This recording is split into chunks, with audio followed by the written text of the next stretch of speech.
ফেরেশতায় আসিয়া যখন জিজ্ঞাসা করিবে দিন কি তোমার মাবুদকে, বা তখন কি বলিবে?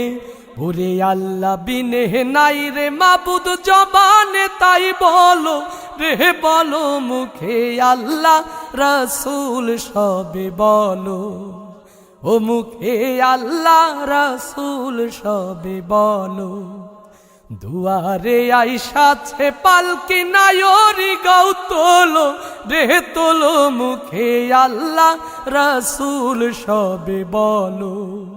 ও মুখে আল্লাহ রাসূল সবে বলো। ও মুখে আল্লাহ রাসূল সবে বলো।